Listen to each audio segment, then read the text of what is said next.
بسم اللہ الرحمن الرحیم وَلِتُكَبِّرُوا اللَّهَ عَلَى مَا هَدَاكُمْ وَلَعَلَّكُمْ تَشْكُرُونَ صدق اللہ مولانا العظیم وصدق رسولہ النبی الکریم الامین ان اللہ وملائکتہ یصلون علی النبی یا ایہا الذین آمنوا صلوا علیہ وسلموا تسلیما الصلاة والسلام علیک یا سیدی یا رسول اللہ وعلى آلك وأصحابك يا سيدي يا حبيب الله الصلاة والسلام عليك يا سيدي يا نبي الله وعلى آلك وأصحابك يا سيدي يا نور الله الصلاة والسلام عليك يا سيدي يا رحمة للعالمين وعلى آلك وأصحابك يا سيدي يا خاتم النبيين سبحان الله ان کی مہک نے دل کے غنچے کھلا دیے ہیں ان کی مہک نے دل کے غنچے کھلا دیے ہیں جس راہ چل گئے ہیں کوچے بسا دیے ہیں جب آ گئی ہے جوش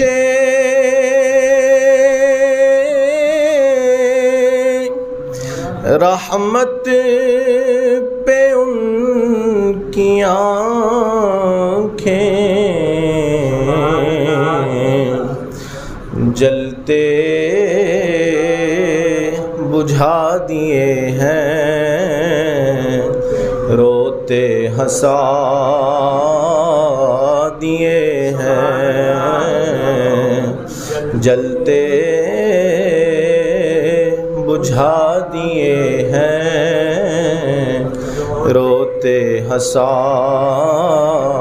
دیے ہیں ایک دل ہمارا کیا ہے آزار اس کا کتنا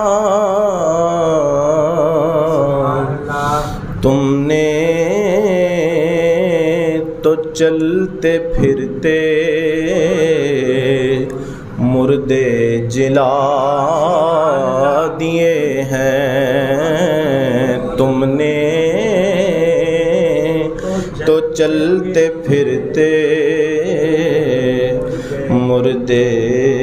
جلا دیے ہیں آنے دو یا ڈبو دو اب تو تمہاری جانب کشتی تمہیں پہ چھوڑی لنگر اٹھا دیے ہیں کشتی تمہیں پہ چھوڑی لنگر اٹھا دیے ہیں میرے کریم سے گر قطرہ کسی نے مانگا، دریا بہا دیے ہیں، در بے بہا دیے ہیں، اور ملک سخن کی شاہی تم کو رضا مسلم،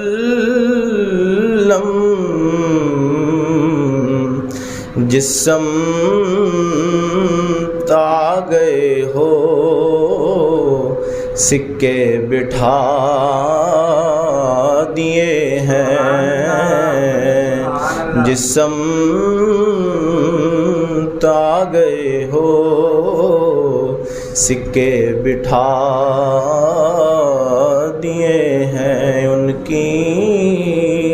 مہک نے دل کے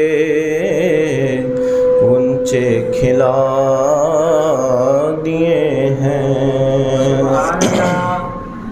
اللہ جل جلالہ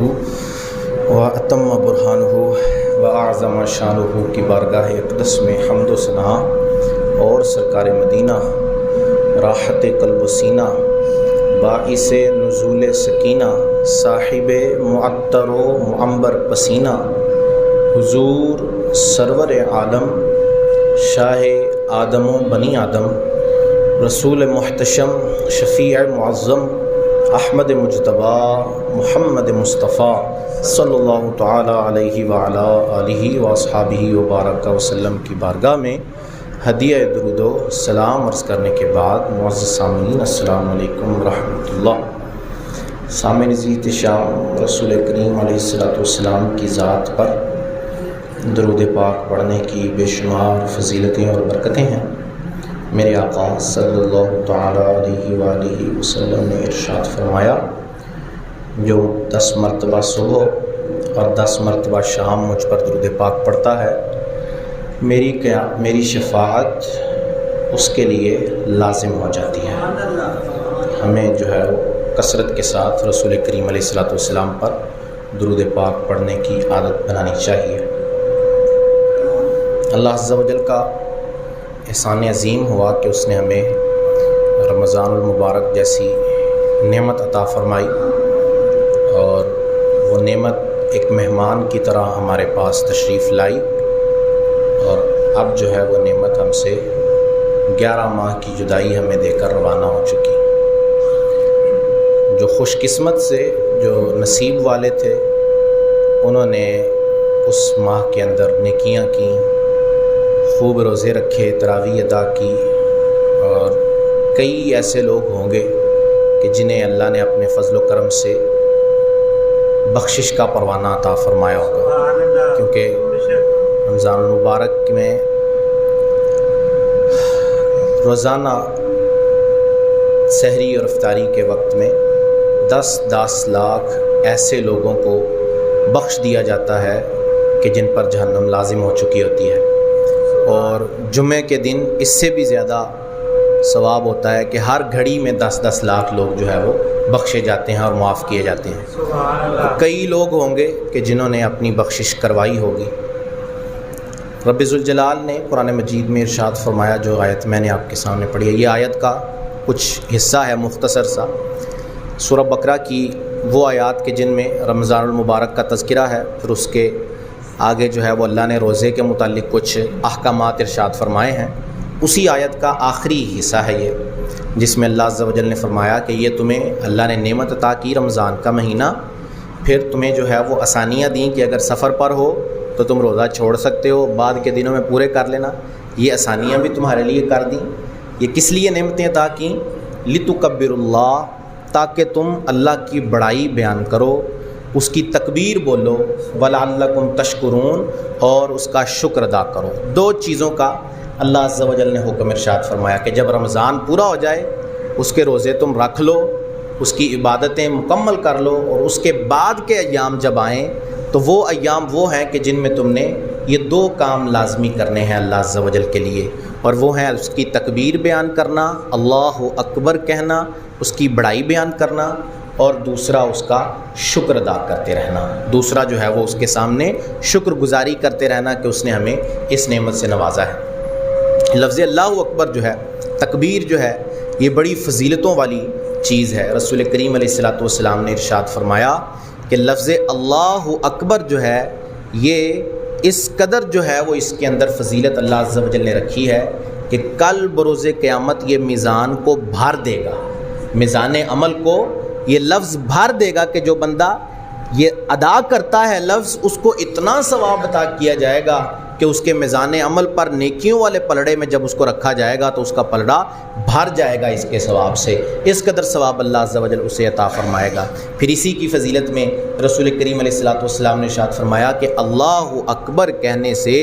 اللہ عز و جل بندے کے لیے جنت میں ایک درخت لگا دیتا ہے جس کی شاخیں سونے کی ہوتی ہیں اور اس پر ہیرے جواہرات جڑے ہوئے ہوتے ہیں، وہ درخت اللہ عز و جل بندے کے لیے لگا دیتا ہے۔ یہی سیم ایک اسی جیسی فضیلت جو ہے وہ الحمدللہ کے لیے بھی رسول کریم علیہ الصلوۃ والسلام نے ارشاد فرمائی کہ جو الحمدللہ بولتا ہے، سبحان اللہ بولتا ہے یا اللہ اکبر بولتا ہے، ان تینوں الفاظ کے بولنے والے کے لیے اللہ عز و جل ایک درخت جنت میں لگاتا ہے، اور وہ درخت ایسا ہے کہ اس کی شاخیں سونے کی ہیں اور اس شاخوں پر جو ہے وہ اللہ عز و جل نے ہیرے جواہرات جڑے ہوئے ہیں۔ یہ فضیلت اللہ عز و جل لفظ اللہ اکبر بولنے والے کو عطا فرماتا ہے۔ یہ پہلا کام ہو گیا جو اس کی تکبیر بیان کرنا ہے۔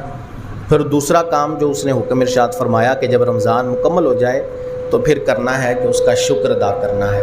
اس کی نعمت کا شکر ادا کرتے رہنا ہے۔ شکر ادا کرنے کے بہت سارے فوائد ہوتے ہیں، ان میں سے 2 فائدے آپ کے سامنے بیان کرتا ہوں۔ ایک فائدہ تو یہ ہے کہ شکر ادا کرنے سے نعمت کو دوام ملتا ہے، وہ جو نعمت رب ذوالجلال کی طرف سے ملتی ہے وہ باقی رہتی ہے، اس کو زوال نہیں آتا۔ آپ دیکھتے ہیں ہر چیز ہوتی ہے اس کا زوال آ جاتا ہے، شروع میں ابتدائی دنوں میں وہ بڑی اچھی چیز ہوتی ہے، لیکن جیسے جیسے دن گزرتے ہیں آہستہ آہستہ وہ اختتام کی طرف، زوال کی طرف جاتی رہتی ہے وہ۔ لیکن نعمت خداوندی کے جس پر شکر ادا کیا جائے، اس کی نعمت کا جب شکر بجا لایا جائے تو وہ نعمت دوام پکڑ لیتی ہے، وہ نعمت ہمیشہ باقی رہتی ہے۔ اللہ بندے کو اس نعمت سے محروم نہیں کرتا، وہ نعمت ہمیشہ اس بندے کے ساتھ لازم کر دی جاتی ہے جو بندہ شکر ادا کرتا رہتا ہے، کیونکہ رب ذوالجلال کا خود ہی فرمان ہے۔ رب ذوالجلال سورہ ابراہیم پارہ 13 میں ارشاد فرماتا ہے وَإِذْ تَأَذَّنَ رَبُّكَ لَئِن شَكَرْتُمْ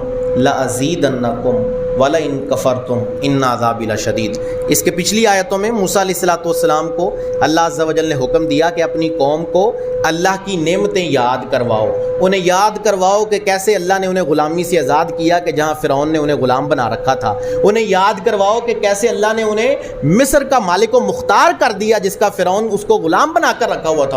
انہیں یاد کرواؤ کہ اللہ نے کیسے انہیں جو ہے وہ بیت المقدس جیسی نعمت عطا فرمائی، انہیں یاد کرواؤ کیسے اللہ عز و جل نے انہیں اس ظلم سے نجات دلائی کہ جب ان کے بچوں کو، لڑکوں کو قتل کر دیا جاتا تھا اور لڑکیاں زندہ رکھی جاتی تھیں، انہیں یاد کرواؤ اللہ کی نعمتیں۔ یہ ساری نعمتیں موسیٰ علیہ الصلوۃ والسلام اپنی قوم کو یاد کرواتے ہیں کہ اللہ نے یہ نعمت کی ہے تم پر۔ پھر اگلی آیت میں اللہ یہی حکم دیتا ہے، پھر انہیں یہ بھی بتا دو کہ اگر تم شکر ادا کرو گے، لئن شکرتم، اگر تم شاکر رہو گے، اگر تم شکر ادا کرتے رہو گے، لازیدنکم، تو میں تمہاری نعمت کو بڑھا دوں گا، میں تمہاری نعمت میں اضافہ کر دوں گا، تمہیں اور نعمتیں عطا فرماؤں گا، ولئن کفرتم، اور اگر تم ناشکری کرو گے، اگر تم میری حکم کی خلاف ورزی کرو گے، نعمت کے باوجود میری بات نہیں مانو گے، انعامات کے باوجود میرے حکم کو پس پشت ڈال دو گے، تو پھر کیا ہوگا؟ ان عذابی لشدید، جان رکھو کہ میرا عذاب سخت ہے، میرا عذاب بڑا سخت ہے،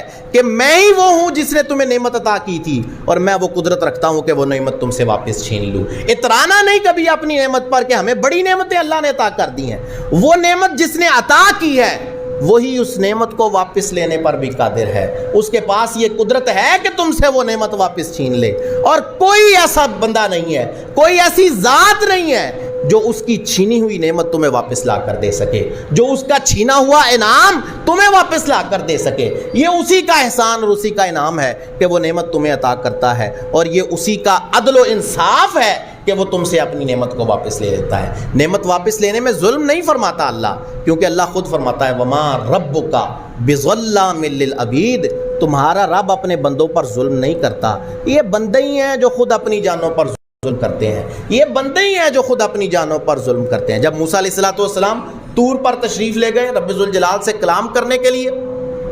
تو پیچھے جو قوم تھی سامری نے ان کے لیے ایک بچڑا بنا دیا اور وہ اس کی پوجا کرنے شروع ہو گئے. اس میں سے آواز نکلتی تھی، انہوں نے بچڑے کو بولتا ہوا دیکھا تو اس کی پوجا کرنا شروع کر دی. موسیٰ علیہ السلام واپس تشریف لائے، آپ نے اس بچڑے کو جو ہے وہ ریزہ ریزہ کر کے دریا کے اندر بہا دیا، اور توبہ کے طور پر بنی اسرائیل کے لیے جو حکم اللہ عز و جل نے نازل فرمایا، اللہ نے فرمایا کہ اب ان کا حکم یہ ہے کہ جنہوں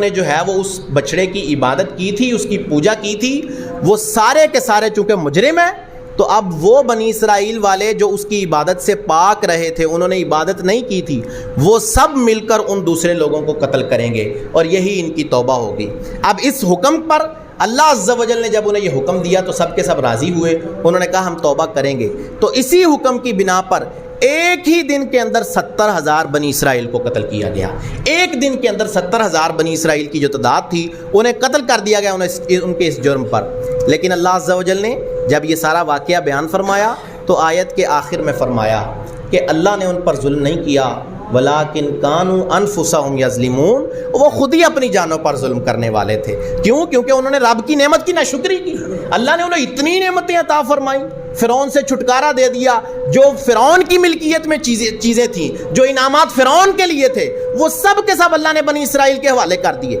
یہ ساری نعمتیں ہونے کے باوجود انہوں نے کیا کیا؟ رب ذوالجلال کی نعمت کی ناشکری کی، اور اس کے ساتھ جو ہے وہ شریک کرنا شروع کر دیا، بچڑے کو جو ہے وہ اس کا شریک بنانا شروع کر دیا. تو اللہ نے فرمایا اللہ نے کوئی ظلم نہیں کیا، انہوں نے خود اپنی جانوں پر ظلم کیا. تو آج بھی اگر اللہ کسی سے نعمت لے لیتا ہے، اس کو نعمت عطا کرنے کے بعد واپس چھین لیتا ہے نعمت، تو وہ اس کی طرف سے ظلم نہیں ہے، وہ اس کی طرف سے انصاف ہے، کیونکہ اس نے خود پہلے بتا رکھا ہے کہ شکر ادا کرتے رہو گے تو تمہاری نعمت بڑھاتا رہوں گا، اور اگر شکر ادا نہیں کرو گے تو تمہاری نعمت تم سے چھین لی جائے گی، اور کوئی دوسرا تمہیں وہ واپس نعمت نہیں لا سکتا. سورہ ملک کے آخر میں اللہ عز و جل ارشاد فرماتا ہے کہ تم بتاؤ، دیکھو ذرا اپنے ارد گرد اور بتاؤ مجھے کہ یہ جو پانی جس سے تم خود کو سیراب کرتے ہو، اپنے جانوروں کو سیراب کرتے ہو، اپنی کھیتیوں میں لگاتے ہو، اگر یہ پانی اللہ چاہے تو زمین کے اندر دھسا دے، زمین کے اندر چلا جائے پانی، وہ کون ہے پھر اس پانی کو نکال کر تمہارے پاس لائے؟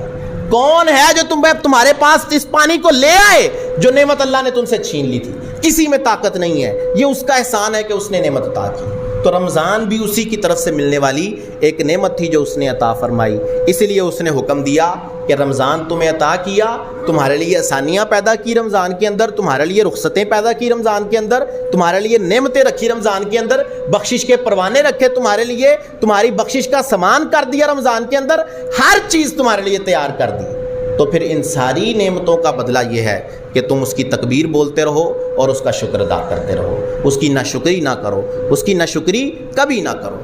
ہزاروں واقعات آپ دیکھیں گے، قرآن کے ہی واقعات بیان کرتا ہے کہ جب قومیں اللہ کی ناشکری پر اتر آتی ہیں، جب قومیں اللہ کی نافرمانی پر اتر آتی ہیں تو اللہ انہیں کس قدر ذلیل و رسوا کر دیتا ہے، ان کی نعمتوں کو کیسے ان سے چھین لیتا ہے. قوم سبا کا واقعہ سورہ سبا کے اندر اللہ عز و جل بیان فرماتا ہے. اللہ فرماتا ہے وہ قوم ایسی تھی کہ ہم نے انہیں بے شمار نعمتوں سے نوازا تھا، باغات عطا فرمائے تھے، وہ باغات کے جن کے اندر سے نہریں جاری ہوتی تھیں، اس طرح کے باغات عطا فرمائے تھے. ان کی آب و ہوا کے اندر اس قدر جو ہے وہ صفائی پیدا فرمائی تھی کہ اگر کوئی باہر سے آتا ان کی بستی کے اندر اور بیماریوں کا شکار ہوتا، ان کی بستی کی آب و ہوا اتنی صاف ستھری ہوتی کہ اس کی بیماریاں ختم ہو جایا کرتی تھیں، اس کا جسم بالکل ٹھیک ہو جاتا تھا. ایسی نعمتیں اللہ عز و جل نے انہیں عطا کر رکھی تھی. ان میں جب باغوں کے اندر وہ نکلتے، باغوں کے اندر سے سر پر ایک ٹوکری رکھنے والا ٹوکری لے کر نکلتا، اس کو پھل نہیں توڑنے پڑتے تھے. وہ جب باغ سے باہر آتا تو اس کی ٹوکری خود بخود پھلوں سے بھر جاتی تھی، اس قدر پھل لگے ہوتے تھے ان کے درختوں پر. پھر اللہ عز و جل فرماتا ہے کہ ہم نے اس قوم کے لیے سفر آسان کر دیا. ان کی بستی تھی، جب ان کو دوسری بستی میں جانے کے لیے سفر کرنا پڑتا تو وہ سفر اللہ نے ان کے لیے آسان کر دیا, امن والا کر دیا. ان کے سفر کے اندر جگہ جگہ پر اللہ عز و جل نے پڑاؤ کی جگہ بنا دی, جگہ جگہ پر درخت اگائے, جگہ جگہ پر جو ہے وہ چشمے جاری کر دیے کہ وہ اپنے سفر کے اندر بڑی آسانی سے سفر کر لیا کرتے تھے. حالانکہ اس زمانے کا سفر بڑی مشقتوں اور مصیبتوں والا سفر ہوتا تھا, کہیں پانی کی قلت ہو جاتی تھی, کہیں سائے کی قلت ہو جاتی تھی, لیکن اللہ نے ان کے لیے یہ سفر بھی آسان کر دیا. یہ ساری نعمتیں اللہ نے انہیں عطا کی. پھر سب سے بڑی نعمت جو اللہ نے انہیں عطا کی, 13 انبیاء اللہ عز و جل نے ان کی طرف بھیجے. 13 نبیوں کو اللہ عز و جل نے ان کی ہدایت کے لیے بھیجا. یہ کہ بعد دیگر نبی آتے رہے اور انہیں سمجھاتے رہے کہ اللہ کی نافرمانی سے باز آ جاؤ, اس کو ایک مان لو, اس کے ساتھ شریک نہ ٹھہراؤ. وہ آ کر ان کے بڑے لوگوں کو, سرداروں کو آ کر سمجھاتے ہیں کہ باز آ جاؤ, اس کی ناشکری سے باز آ جاؤ, اس نے بڑی نعمتیں تمہیں عطا کر رکھی ہیں. لیکن وہ ہر ایک کو جو ہے وہ ایسے ہی کہہ کر ٹال دیتے. کسی کو کہتے کہ تم چھوٹی قوم کیوں, ہم تمہاری بات کیسے مان لیں. کسی کو کہتے تم ہماری قوم سے تعلق نہیں رکھتے, ہمیں تو ایسی نعمتیں ہیں, ہم تو بڑے سردار ہیں, ہمارے پاس تو بڑا مال و دولت ہے, ہم تمہاری بات کیسے مان لیں. اسی طرح ہر ایک نبی کا انکار کر دیتے. تو اللہ عز و جل نے ان کے ساتھ کیا فرمایا, ان پر سیلاب کا عذاب نازل فرمایا. باڑھ آئی, سیلاب آیا, وہ باغات جتنے تھے سب کے سب کو بہا کر لے گیا. جو کچھ ان کی نعمتیں تھیں وہ سب اس باڑھ کے اندر بہہ گئی. کیوں؟ کیونکہ وہ اللہ کی ناشکری پر اتر آئے تھے, کیونکہ انہوں نے اللہ کی ناشکری کی تھی, نعمت کا شکر ادا نہیں کیا تھا. اللہ فرماتا ہے کہ اللہ کسی قوم سے اپنی نعمت کو تبدیل نہیں کرتا جب تک وہ قوم اپنی حالت تبدیل نہیں کر لیتی. جو قوم اللہ کی فرما برداری پر ہو اور اللہ اسے نعمت عطا کر دے, تو اللہ فرماتا ہے کہ اللہ اپنی نعمت نہیں ان سے لیتا جب تک وہ قوم اپنی فرما برداری چھوڑ کر نافرمانی پر نہ اتر آئے. مسلمانوں کے ساتھ یہی تو حال ہوا ہے. آپ دیکھیں مسلمانوں کا حال اسی بالکل اس بات کی جو ہے وہ صریح مثال ہمیں مل جائے گی مسلمانوں کے حالات کے اندر. کس قدر مسلمانوں کو اللہ عز و جل نے نعمت عطا کی. مسلمان مکہ سے نکلے, چھوٹے سے شہر مدینہ کے اندر رسول کریم علیہ الصلوۃ والسلام نے اپنی سلطنت کا آغاز کیا. وہ سلطنت بڑھتی بڑھتی مغرب تک پہنچ گئی, اندلس تک جا کر پہنچ گئی سلطنت, مشرق کی وادیوں میں یہاں سندھ تک جو ہے وہ حکومت آ گئی مسلمانوں کی. یہ نعمت ساری اللہ عز و جل کی طرف سے عطا کردہ تھی. لیکن مسلمانوں نے کیا کیا, عیش و عشرت کے اندر پڑ گئے. رسول کریم پہلے ہی پیش گوئی فرما گئے تھے. حضور نے کہا تھا مجھے میرے بعد تم پر شرک کا خطرہ نہیں ہے, میں یہ خطرہ نہیں رکھتا کہ تم میرے بعد مشرک ہو جاؤ گے, یا میرے بعد دین اسلام چھوڑ دو گے, یا میرے بعد تم جو ہے وہ اسلام کے منکر ہو جائے گا. نا, یہ خطرہ نہیں ہے تم پر. مجھے خطرہ تم پر یہ ہے کہ تم عیش و عشرت کا شکار ہو جاؤ گے, تم دنیا کے جو ہے وہ شیخ سوار ہو جاؤ گے, تم دنیا کو پسند کرنے لگ جاؤ گے. حالانکہ مسلمان کا کام آخرت کو پسند کرنا ہے, لیکن تم مسلمان ہونے کے باوجود دنیا تمہیں اچھی لگنے لگ جائے گی. اور یہی حال ہوا مسلمانوں کا کہ مسلمانوں نے جب دولت دیکھی, خلافت راشدہ کے بعد جو معاملات ہوئے, مسلمانوں کے پاس جب دولت کی فراوانی ہوئی تو اس سے کیا انجام نکلا, اس کا نتیجہ کیا ہوا آج آپ کے سامنے ہے کہ مسلمان کس قدر ذلت اور پستی کا شکار ہیں. مسلمان کس قدر جو ہے وہ ذلت کا شکار ہیں. اس کی وجہ ایک ہی ہے کہ مسلمانوں نے اس نعمت کی قدر نہیں کی, مسلمانوں نے اس نعمت کی اس کا شکر ادا نہیں کیا. اپنے رب کی جب ناشکری پر اتر آئے مسلمان تو اللہ عز و جل نے مسلمانوں کو ذلیل و رسوا کر دیا. یہ اس کا دستور ہے, دستور الہی یہی ہے کہ جو قوم چاہے وہ مسلمان ہے یا کافر ہے, اپنے رب کا شکر ادا کرتی رہے گی, محنت سے کام کرتی رہے گی, وہ ان نعمتوں کا مزہ اٹھاتی رہے گی. اور جو قوم اس کی ناشکری کرے گی, محنت کرنا چھوڑ دے گی, تو وہ پھر جو ہے وہ ذلت کا شکار ہو جائے گی. اور آج ہماری حالت یہی ہے. نمرود کی حالت دیکھیں, کس طرح اللہ عز و جل نے اسے ملک عطا کیا. پوری کائنات پر یعنی پوری دنیا پر اللہ عز و جل نے نمرود کو حکومت عطا فرمائی. 4 جو بادشاہ ہیں جنہوں نے پوری مکمل دنیا پر حکومت کی ہے, نمرود انہی بادشاہوں میں سے ایک بادشاہ ہے. لیکن اس نے کیا کیا,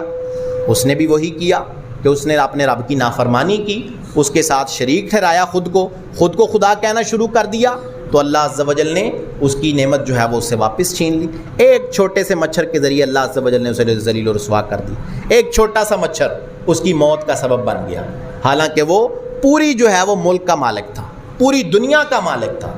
لیکن کیا بچا اس کے پاس, کچھ بھی نہیں بچا. کیوں؟ کیونکہ اس نے رب کی نافرمانی کی. ابراہیم علیہ الصلوۃ والسلام کے ساتھ جب اس کا مکالمہ ہوا, ابراہیم علیہ الصلوۃ والسلام نے اسے جو ہے وہ دعوت دی ایمان کی, اور کہا کہ میرا رب وہ ہے جو زندہ کرتا اور مارتا ہے. اس نے تکبرانہ انداز میں کہا, کہ میں بھی زندہ کرتا ہوں اور مارتا ہوں، اس میں کیا بڑی بات ہے؟ اس نے کیا کیا؟ 2 بندے بلائے، ایک بندے پر پھانسی کا حکم ہو چکا تھا، اس نے مرنا تھا، ایک بندہ آزاد تھا، اس نے آزاد کو پکڑ کر قتل کر دیا، اور جس پر پھانسی تھی اسے معاف کر کے کہا چھوڑ دیا، جاؤ معاف کر دیا تو اس نے کہا دیکھو میں نے بھی زندہ کیا، میں نے بھی مار دیا، وہ بندہ بالکل آزاد تھا، میں نے اسے مار دیا، یہ بندہ پھانسی اس کو ہونے والی تھی، مرنے والا تھا، میں نے اسے زندہ کر دیا، چھوڑ دیا۔ اب یہ دلیل، ویسے یہ دلیل بھی بڑی بوگس دلیل ہے، عقل مند سمجھ سکتا ہے کہ حقیقی طور پر زندگی عطا کرنا اور موت عطا کرنا الگ بات ہے، اور جیل سے رہائی دے دینا اور کسی عام بندے کو پکڑ کے قتل کر دینا یہ الگ بات ہے، ہر عقل مند کی بات سمجھ میں آتی ہے یہ بات، لیکن وہ اتنا عقل مند تھا ہی۔ تو اب کی جو دلیل دی ابراہیم علیہ السلام نے، اس کا کوئی وہ جواب ہی نہیں دے سکا۔ ابراہیم علیہ السلام نے کہا چلو ٹھیک ہے، تمہاری بات یہ مان لی کہ تم نے زندہ بھی کر دیا، مار بھی دیا، اب میرا رب وہ ہے جو سورج مشرق سے نکالتا ہے اور مغرب میں غروب کرتا ہے، تم رب ہو، تم خدائی کا دعویٰ کر دو، تم ایسا کرو، تم سورج کو مغرب سے نکالو، تم سورج مغرب سے نکال کر لے آؤ، پھر ہم مان لیں گے تم میرا۔ قرآن فرماتا ہے فبہت الذی کفر، وہ ہکا بکا رہ گیا، اس کے ہوش ہی اڑ گئے کہ اب کیا جواب دوں اس کا تو کوئی جواب ہی نہیں ہے، میرے اندر ایسی طاقت ہے ہی نہیں، ایک عام انسان ایسا کر ہی نہیں سکتا، بالکل وہ ہکا بکا رہ گیا۔ تو اس کی نعمت جو اللہ عز و جل نے اسے عطا فرمائی تھی، جب اس نے ناشکری کی تو اللہ نے اس سے وہ نعمت کو واپس لے لیا۔ تو اب ہمیں نعمتیں ملتی رہتی ہیں کثرت سے، اللہ عز و جل نے، سیدنا داؤد علیہ السلام نے اپنے رب سے عرض کی یا اللہ مجھے اپنے سب سے چھوٹی جو تیری نعمت ہے نا، جو تو نے مجھے عطا کر رکھی ہے، وہ بتا، اس کے متعلق خبر دے کہ وہ کون سی نعمت ہے جو سب سے چھوٹی نعمت ہے۔ داؤد علیہ السلام کو اللہ عز و جل نے فرمایا سانس لو داؤد علیہ السلام نے سانس لی، اللہ نے فرمایا داؤد یہ ہماری سب سے چھوٹی نعمت ہے جو ہم نے تمہیں عطا کی ہے کہ سانس لینا، حالانکہ یہ بھی بہت بڑی نعمت ہے کہ سانس سے ہی سارا کام چل رہا ہے، سانس چل رہی ہے تو زندگی چل رہی ہے، سانس چل رہی ہے تو سارے معاملات چل رہے ہیں، یہ بہت بڑی نعمت ہے اللہ عز و جل کی، اس کے بغیر کچھ بھی نہیں ہے بندے کے پاس، 1 منٹ لگے اور سانس بند ہو جائے بندہ کچھ بھی نہیں کر سکتا، نہ ہاتھ ہلا سکتا ہے، نہ پاؤں سے چل سکتا ہے، نہ بول سکتا ہے، نہ دیکھ سکتا ہے، کچھ بھی نہیں کر سکتا، اتنی بڑی نعمت ہے اللہ کی یہ سانس۔ لیکن اللہ نے فرمایا داؤد یہ ہماری سب سے چھوٹی نعمت ہے جو ہم نے تمہیں عطا کی ہے، تم نعمتیں شمار کرنے لگو گے تمہاری گنتیاں ختم ہو جائیں گی، لیکن ہماری نعمت کا تم اندازہ نہیں لگا سکو گے، ہماری نعمت کا شکریہ ادا کرنا بھی تمہارے بس کی بات نہیں ہے، حق نہیں ادا کر سکتے تم ہماری نعمتوں کا، لیکن حکم تمہیں بس یہی ہے کہ تم شکر ادا کرتے رہو، تمہارے لیے آرڈر بس یہی ہے کہ تم جھکتے رہو اس کے سامنے، شکر ادا کرتے رہو اس کا کہ بڑا احسان ہے تیرا کہ تو نے ہمیں یہ نعمتیں عطا کی ہیں، ہمارے پاس کوئی طاقت نہیں ہے، ہماری کوئی اوقات و وقت نہیں ہے، یہ تیرا ہی احسان ہے کہ تو ہمیں یہ نعمتیں عطا کرتا ہے، تو نے بولنے کی نعمت دی ہے، تو نے دیکھنے کی، تو نے ہاتھ سے پکڑنے کی، پاؤں سے چلنے کی نعمت دی ہے، سونگھنے کی نعمت دی ہے، ذائقہ محسوس کرنے کی نعمت دی ہے، سننے کی تو نے نعمت عطا کی ہے۔ اپنا جسم بندہ دیکھے اور نعمتوں کو شمار کرے گنتی ختم ہو جائے گی، نعمتیں ختم نہیں ہوں گی، اپنے جسم کو ہی دیکھ لے،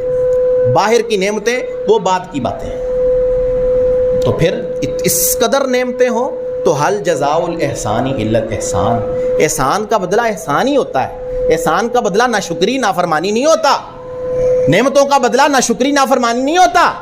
نعمت کا بدلہ شکر ہوتا ہے، نعمت کا بدلہ فرما برداری میں اور زیادہ آگے بڑھ جانا ہوتا ہے، یہ نعمت کا بدلہ ہے، اور اسے ہمارے بدلے کی ضرورت نہیں ہے، نعمت کا بدلہ اگر ہم دیتے ہیں تو اپنے فائدے کے لیے ہی دیتے ہیں، وہ کسی کا محتاج نہیں، اللہ الصمد، اللہ بے نیاز ہے، نہ اس کو کسی کے شکر کی، نہ اس کو کسی کی عبادت کی، نہ اس کو کسی کے سجدے کی ضرورت ہے، کوئی سجدہ کرتا ہے تو اپنے لیے، شکر ادا کرتا ہے تو اپنے لیے، عبادت کرتا ہے تو اپنے فائدے کے لیے، نہ اس کی شان کوئی بڑھاتا ہے نہ اس کی شان کوئی کم کر سکتا ہے، اس کی شان جیسی ہے ویسی ہی رہے گی، اگر کوئی جھک جاتا ہے تو اپنا فائدہ کر لیتا ہے، اگر کوئی اسے راضی کر لیتا ہے تو اپنا فائدہ کر لیتا ہے، تو اس کو راضی کریں۔ اب یہ وقت گزر گیا جو اس نے نعمت کے طور پر ہمیں عطا کیا تھا، اب یہ وقت آئے گا دوبارہ ضرور، لیکن ہم ہوں گے یا نہیں ہوں گے یہ کسی کو پتہ نہیں ہے، کسی کے پاس کوئی گارنٹی نہیں ہے کہ ہم ہوں گے یا نہیں ہوں گے، تو اس لیے اس کو ہمیشہ ہی راضی کرتے رہنے کی کوشش کرتے رہیں، رمضان آئے تو اور زیادہ اپنے آپ کو تیار کر لیا کریں، رمضان گزر جائے تب بھی عبادت کو جاری رکھا کریں، ایسا نہ ہو کہ ہماری عبادت اور ہمارے جو سجدے سجود ہیں وہ صرف رمضان کے ساتھ مقید ہوں، کہ رمضان آیا تو سجدے میں گرے، رمضان جدا ہوا تو ہم بھی نمازوں سے جدا ہو گئے، ہم بھی جو ہے وہ شکرانے سے جدا ہو گئے، ہم بھی فرما برداری سے جدا ہو گئے، اب بڑھ چڑھ کر اس کی نافرمانی کریں گے۔ ایسا نہیں ہونا چاہیے، بلکہ اور زیادہ اس کی شکر گزاری کریں، اس کے سامنے جھکتے رہیں۔ اللہ عز و جل سے دعا ہے کہ ہمیں عمل کی توفیق عطا فرمائے، آمین بجاہ خاتم النبیین۔